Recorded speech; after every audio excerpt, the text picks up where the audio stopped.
I'm Peter, your friendly OET tutor.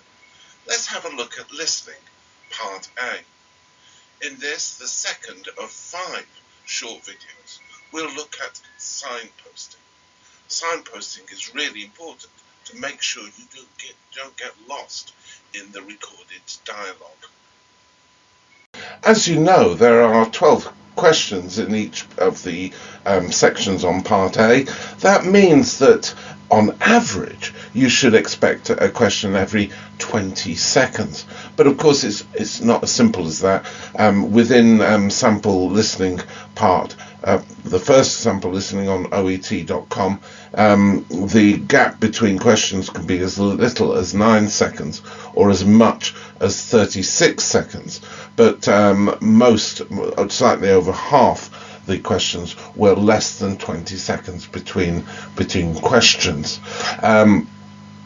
If of course this comes with practice, but if you're waiting for more than 20 seconds, you've got to face the fact that you may have missed one of the questions.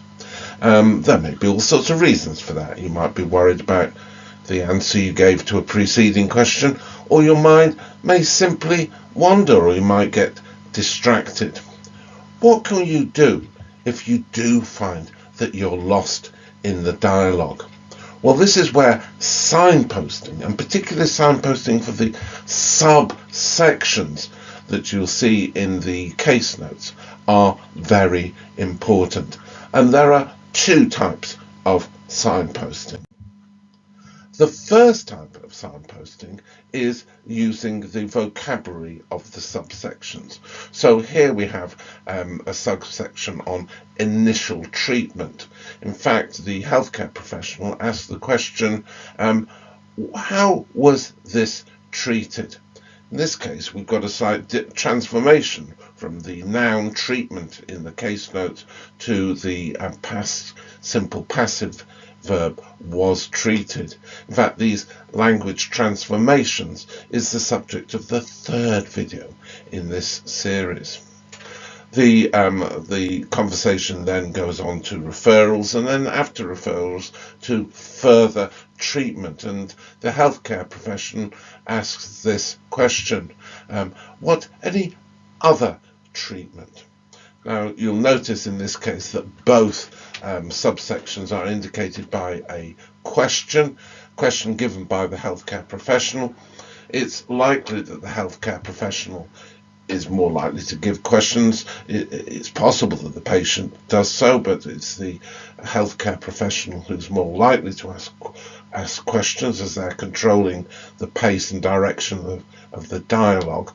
But nevertheless, if a question is asked, you can be fairly sure that the answer will be on a new line in the case notes. Well, those are vocabulary signposts, but the most important types of signposts is intonation, falling and rising intonation. Let's have a look at how the transition between the occupation subsection and the initial treatment subsection is in the dialogue. Okay, so how was this treated? So she says, okay, using a falling intonation.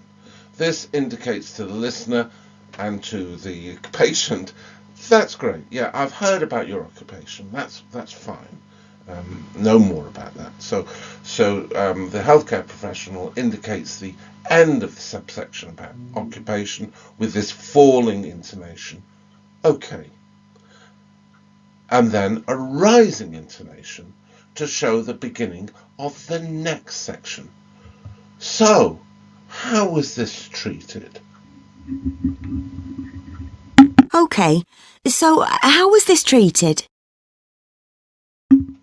We can see the same when the transition between referral and the next section about further treatment.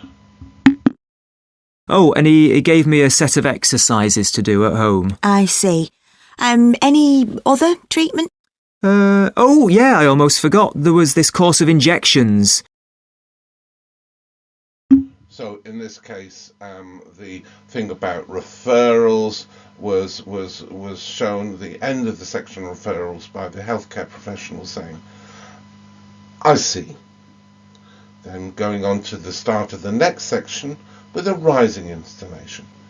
Any other treatment? Now, it's possible that it's most likely that the healthcare professional will be showing these signposting, but it's not unusual for the patient to do this. In this example. Well, it all started when I hurt my back. About 18 months ago now. Okay.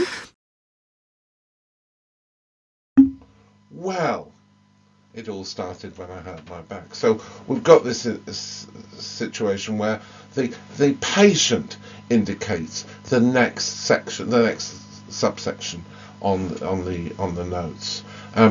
But in the next, we've got a situation where the healthcare professional finishes one subsection, but the patient starts the next subsection. That did ease the pain a little, but I was still housebound, practically speaking. Okay. Then the GP sent me to see an osteopath. So we have the end of the initial treatment section where the healthcare professional says, okay, falling intonation. Then a pause. There's a pause between the end of the referral initial treatment section and the referral section. Often is a pause between the start of sections, and the patient in this case says, then the GP sent me to see an osteopath. So this pattern of falling intonations at the end of sections, often with a pause at the beginning of a section, and rising intonations to show the beginning of a subsection, is very common. Have a look at the practice test on OET.com and you'll find lots of examples of falling intonation. Okay, I see. And lots of examples of rising intonation. So, and now, thank you for your attention. I put this PowerPoint on the Facebook page, Peter for Medical English. I have a website, www.peterformedicalenglish.com, and you can contact me on peterformedicalenglish@gmail.com. And if you could subscribe, like these videos, and share the videos with other people interested in OET, and I, as ever, would be very interested to read your comments below. Till next time.